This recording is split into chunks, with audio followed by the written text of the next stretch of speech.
Shalom, ibu, bapak, saudara-saudari yang terkasih di dalam Tuhan. Selamat berjumpa kembali dalam ibadah pemahaman Alkitab secara online. Hari ini kita akan membahas lanjutan dari Jumat yang lampau mengenai kitab Pengkhotbah pasal 5 ayat 1 sampai dengan 6. Sebelum kita mendengarkan firman Tuhan, marilah kita akan bersama-sama berdoa. Allah Bapa kami yang maha besar di dalam kerajaan sorga, saat ini kami mengucap syukur kembali kepada Engkau kalau kami masih dapat kembali belajar mengenai kitab Pengkhotbah. Bantulah kami hamba-Mu yang terbatas ini Tuhan, beri kami hikmat akal budi yang dari sorga, supaya apa yang kami sampaikan semuanya berasal dari Engkau dan membawa berkat buat jemaat yang mendengarkan di mana saja berada. Bantulah jemaat mengerti apa yang menjadi rencana dan kehendak Tuhan dalam hidup kami masing-masing. Terima kasih Bapa. Dalam nama Tuhan Yesus kami berdoa dan mengucap syukur. Hari ini kita akan membahas kitab Pengkhotbah pasal 5 ayat 1 sampai dengan 6 dengan tema janganlah cepat berjanji. Janganlah cepat berjanji. Pengkhotbah pasal 5 ayat 1 sampai dengan 6 kita akan membacanya dalam bahasa Indonesia masa kini. Kita akan membahas ayat demi ayat. Untuk yang pertama kali kita akan membaca dalam ayat yang pertama. Pengkhotbah pasal 5 ayat yang pertama. Berpikirlah sebelum berbicara. Dan jangan terlalu cepat berjanji kepada Allah. Dia ada di surga dan engkau ada di bumi. Jadi berhematlah dengan kata-katamu. Amin. Berbahagialah orang yang mendengar firman Tuhan, merenungkan dan melakukan dalam kehidupannya sehari-hari. Di dalam ayat yang pertama ini menganjurkan untuk mengekang mulut kita. Jangan asal bicara saja.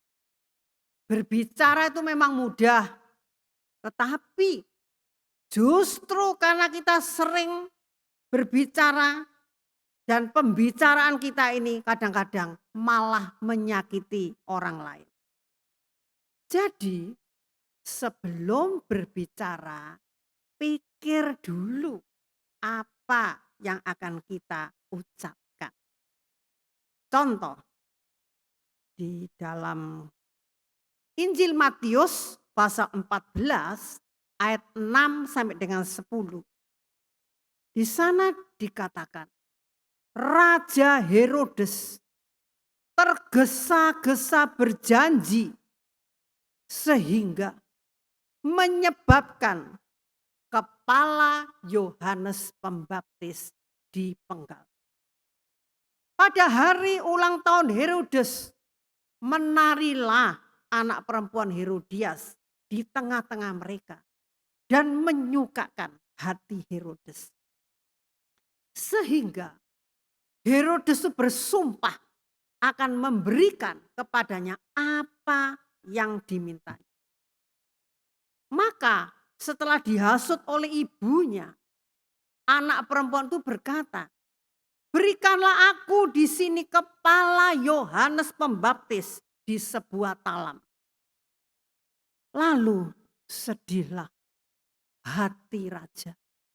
Tetapi karena sumpahnya dan karena tamu-tamunya diperintahkannya juga untuk memberikannya.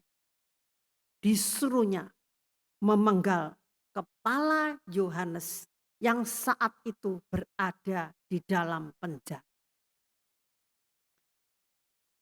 Kita tidak boleh tergesa-gesa melakukan nasar. kita harus berpikir 2 kali dan yakin bahwa janji kita itu sesuai dengan kehendak Tuhan. Jadi, sebelum kita bernafas berjanji, harus kita pikirkan dulu. Apa yang kita ucapkan, apa yang kita nasarkan harus ditepati. Itu juga terjadi dengan Yefta.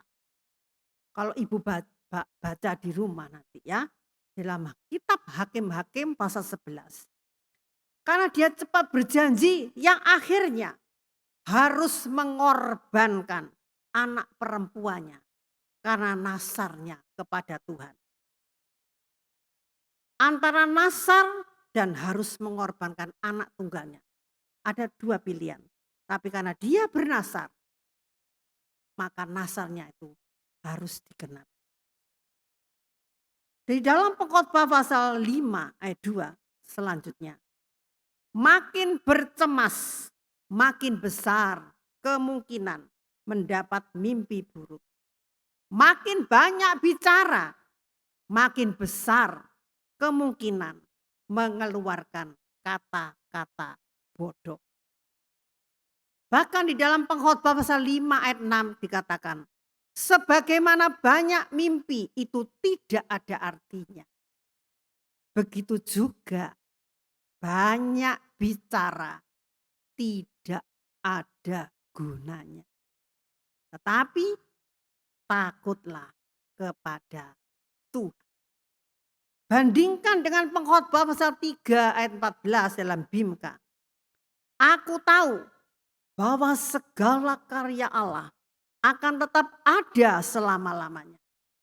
Manusia tak dapat menambah atau menguranginya. Dan Allah bertindak demikian supaya kita takut kepadanya. Pada zaman dulu banyak orang mengaku, oh aku tahu pikirannya Allah. Melalui apa? Mimpi-mimpi. Dan mereka penuh dengan mimpi-mimpi sehingga mereka hampir membuat umat Allah melupakan nama Allah karena mimpi-mimpi tersebut. Di dalam Yeremia pasal 23 ayat 25 sampai dengan 26. Aku telah mendengar apa yang dikatakan oleh para nabi yang bernubuat palsu demi namaku. Dengan mengatakan aku telah bermimpi, sampai bila mana hal itu ada dalam hati para nabi yang bernubuat palsu dan yang menubuatkan tipu rekaan hatinya. Pada zaman sekarang banyak orang membingungkan diri sendiri dengan mimpi-mimpi yang menakutkan atau janggal. Atau mendengar cerita mimpi-mimpi orang lain seolah mimpi-mimpi itu menandakan akan ada bencana ini, ada bencana itu. Dalam semua mimpi dikatakan terdapat banyak kesia-siaan. Seperti yang terdapat dalam banyak kata-kata. Banyak kata-kata, banyak bicara-bicara, kebanyakan sia-sia.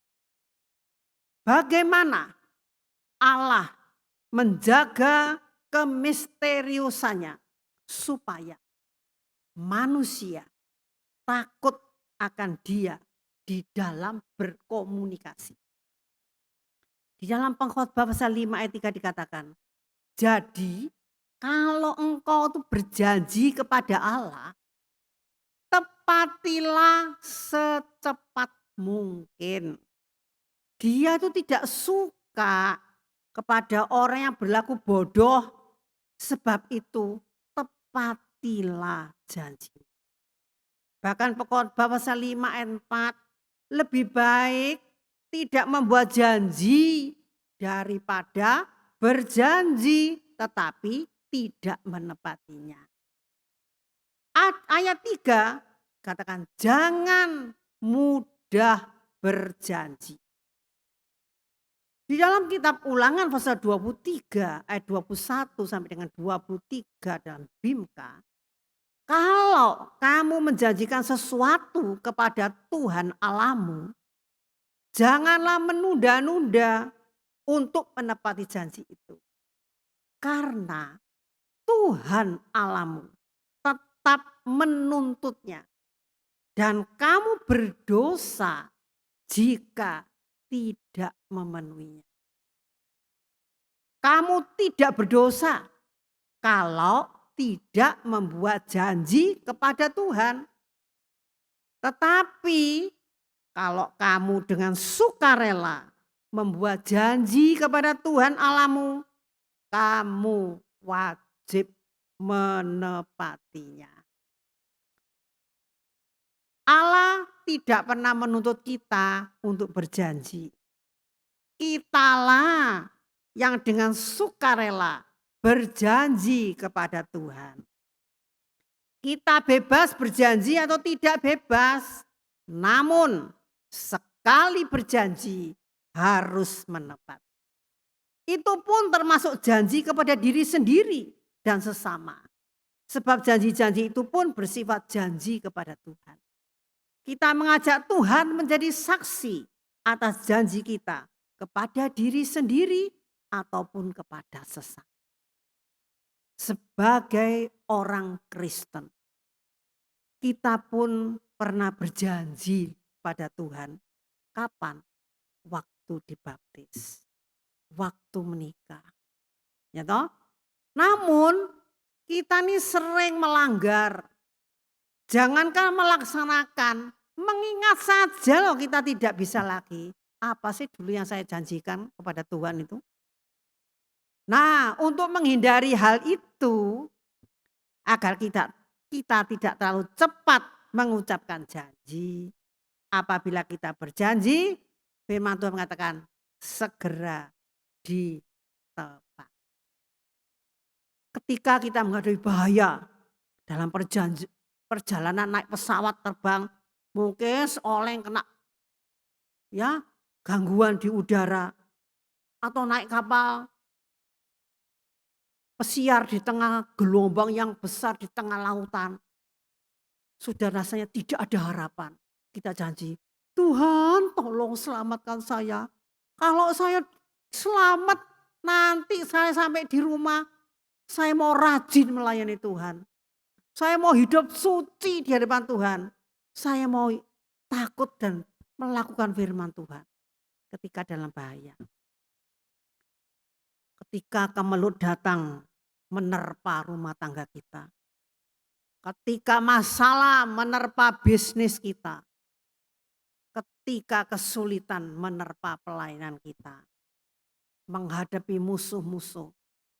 Kita katakan Tuhan, ini jalan buntu. Tidak ada jalan keluar. Bantu saya keluar dari kemelut permasalahan ini. Kalau Tuhan menolong saya, pasti saya akan memberikan persembahan sekian besarnya untuk pekerjaan Tuhan. Ketika dokter memvonis kamu kena kanker stadium akhir, umurmu tidak lama lagi. Seringkali apa yang dikerjakan manusia? Sembahyang nangis, Tuhan tolong. Umur saya tidak lama lagi, beri saya kesempatan, sembuhkan saya. Kalau saya sembuh, saya mau melayani. Dulu waktu sehat suruh melayani tidak mau. Tapi ketika sakit keras, ya sudah diambang ajalnya, baru teriak-teriak sama Tuhan. Aku janji Tuhan, kalau sembuh saya pasti ke gereja. Saya pasti melayani Tuhan. Saya pasti memberikan persepuluhan untuk Engkau. Tetapi setelah semuanya berlalu, setelah badai hidup berlalu, setelah sakit penyakit disembuhkan oleh Tuhan, seringkali manusia lupa membayar nasar, menepati apa yang dijanjikan kepada Tuhan. Selain itu, kita harus bernasar dengan sungguh-sungguh dan berserah kepada Tuhan setiap hari. Melalui Nasar itu kita disadarkan kembali bahwa kita hanya dapat bergantung hanya kepada Tuhan. Kalau pada akhirnya Tuhan mengabulkan doa kita, jangan lupa tepatilah janjimu. Tepatilah nasarmu. Dengan demikian kita akan mengalami pengalaman yang luar biasa bersama Tuhan. Karena kita akan merasakan kuasa Allah langsung dalam hidup kita. Sekali lagi, jangan lupa membayar nasar. Apa yang kita janjikan harus ditepati. Selanjutnya, Pengkhotbah pasal 5 ayat 5.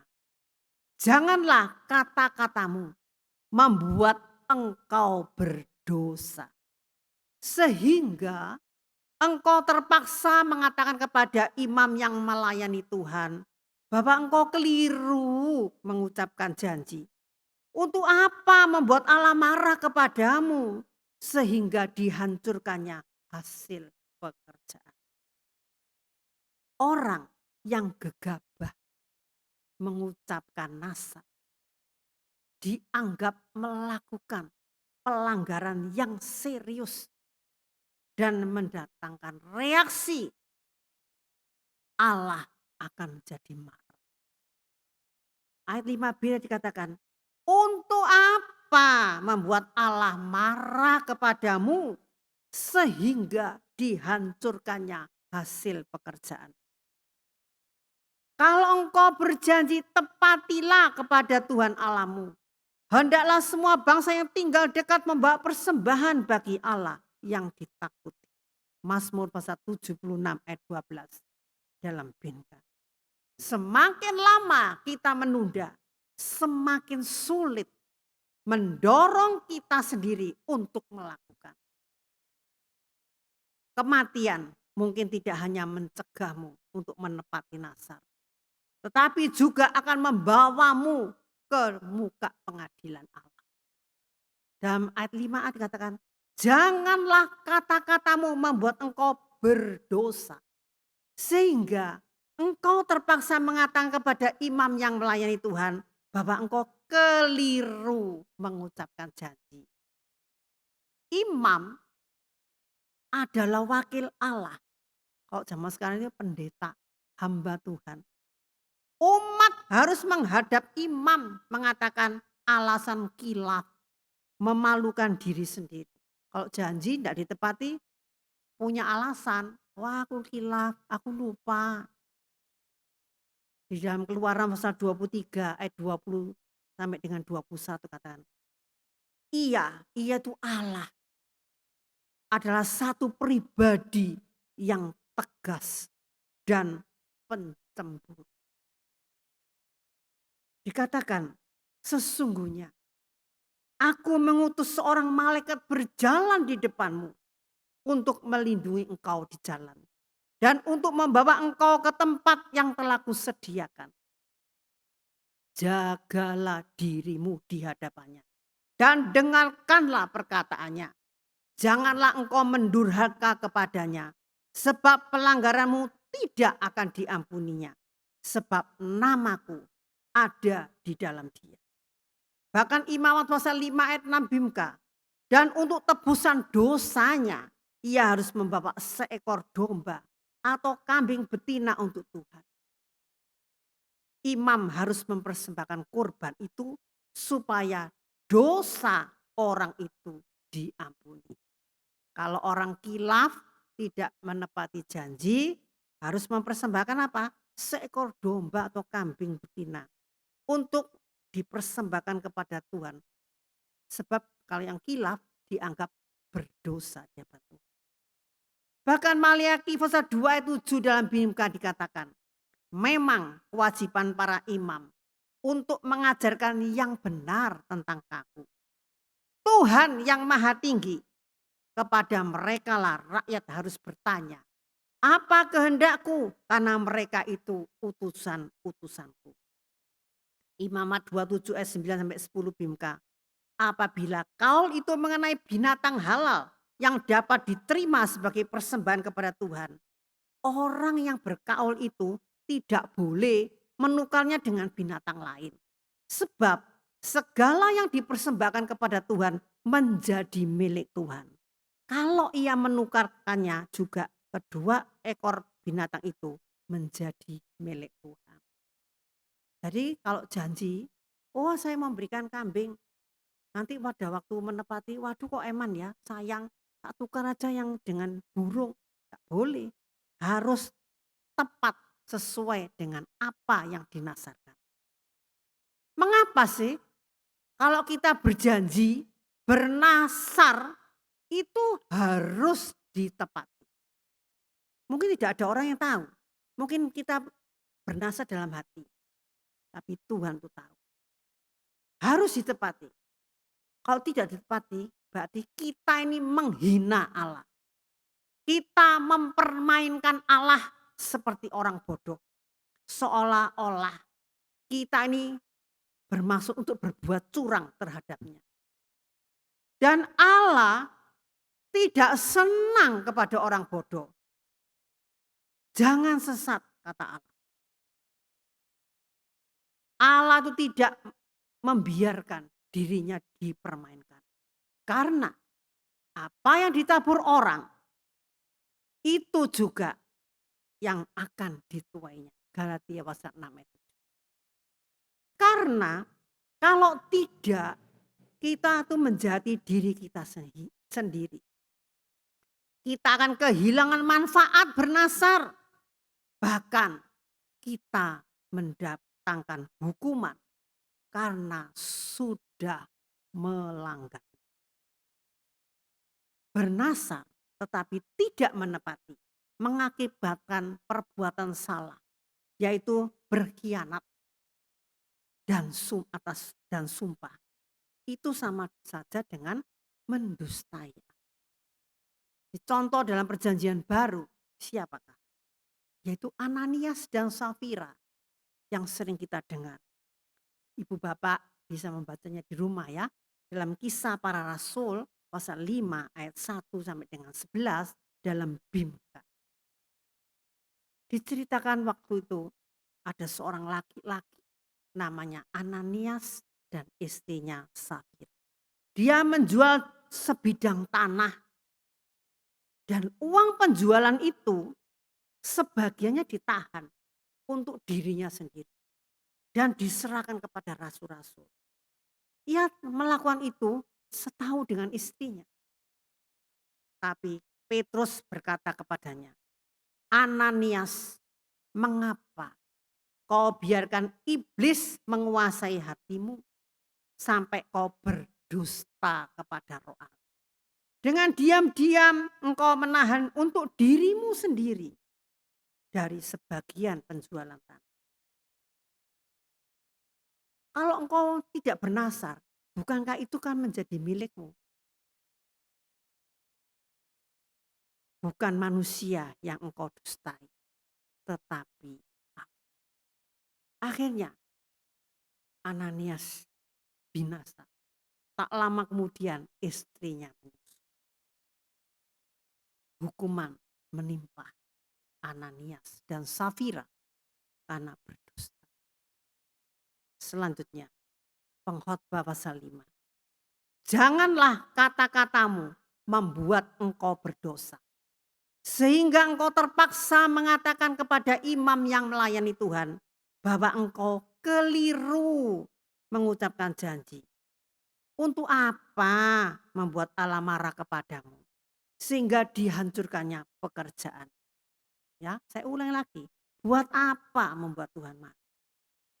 Ada berkat tersendiri setelah kita memenuhi nasar kita.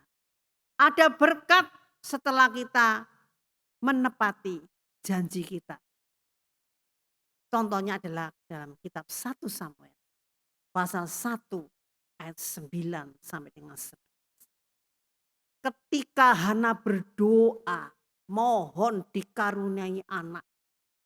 Waktu dia berdoa dipakai ayat Allah, dikatakan Tuhan beri aku seorang anak. Kalau engkau mengabulkan doaku, ketika anak itu sudah mulai besar, akan kuserahkan kepadamu Allah. Dia berdoa dengan sungguh-sungguh dengan penuh air mata. Akhirnya Tuhan mengabulkan doanya. Setahun kemudian dia mengandung dan akhirnya melahirkan seorang anak laki-laki yang dinamai Samuel. Ketika anak itu mulai disapi, dia datang kepada Nabi Eli di mana dia mengutarakan isi hatinya waktu dia berdoa. Ia membawa seekor lembu jantan yang berumur 3 tahun, 1 eva tepung dan sebuyung anggur. Diantarkannya ke rumah Tuhan di Shilo. Waktu itu Samuel masih kecil. Setelah itu mereka disembelihlah dan dipersembahkan kepada Tuhan. Dengan hati yang tulus, Hana menepati apa yang dia janjikan. Secara jasmani tentunya anak cuma 1 diminta, tentunya sakit menurut daging kita. Tapi Hana tetap menepati nasarnya. Apa yang dijanjikan ditepati. Anak itu kemudian tetap dipersembahkan kepada Tuhan. Menjadi hamba Tuhan. Dan Tuhan mengindahkan Hana. Sehingga dia melahirkan lagi 3 anak laki-laki. Dan 2 anak perempuan lagi. Nah, jadi apa yang kita nasarkan, yang kita tepati, kita lakukan, Tuhan itu tidak mau berhutang. Tuhan akan membalas dengan berlipat ganda. Dapat anak 1 diserahkan. Gantinya apa? Dapat 3 anak laki-laki dan anak perempuan. Apa yang keluar dari bibirmu haruslah kau lakukan dengan setia. Sebab dengan sukarela kau nasarkan kepada Tuhan Allahmu sesuatu yang kau katakan dengan mulutmu sendiri. Ulangan pasal 23 ayat 20. Allah Bapa di sorga. Dalam perjanjian lama dia berjanji akan mengutus putranya yang tunggal Yesus Kristus sebagai penebus dosa umat manusia. Sehingga dulu ketika manusia jatuh dalam dosa, manusia hubungannya jauh, putus dengan Allah. Tetapi karena Allah Bapa mengasihi umat manusia, dia berjanji dan ditepati. Dia mengutus putranya yang tunggal masuk di dalam dunia, mati tersalib guna menghapus semua dosa manusia. Manusia yang patut dihukum, tetapi yang percaya kepada Tuhan tidak binasa, tapi beroleh hidup yang kekal. Contohlah Allah Bapa. Walaupun punya putra cuma satu-satunya, apa yang dijanjikan Tuhan menepati. Pemandangan yang sangat memilukan di atas bumi. Banyak orang berjanji, tetapi tidak menepati. Khususnya berjanji kepada Allah. Nasar itu adalah suatu janji yang harus dipenuhi setelah keinginan atau doaan kita terkabul. Cobalah ingat-ingat. Apakah Anda pernah bernasar berjanji kepada Tuhan? Dan apakah Anda sudah memenuhinya? Apakah Anda sudah menepatinya? Jika belum, mengapa Anda belum memenuhi? Apakah Anda lupa atau Anda takut untuk melakukannya? Karena nasar yang Anda buat terlalu berisiko. Ingat, Hana, dia sudah minta kepada Tuhan anak. Tuhan mengabulkan. Dan apa yang dijanjikan ditepati. Diserahkan anaknya kepada Tuhan. Dan Tuhan tidak tinggal diam. Dia diberkati dengan anak-anak yang luar biasa. Marilah saat ini kita akan memeriksa kehidupan kita. Mungkin hari-hari ini kesulitan demi kesulitan yang harus kita hadapi di dalam bisnis kita, di dalam pekerjaan kita, dalam keluarga kita. Masalah demi masalah silih berganti.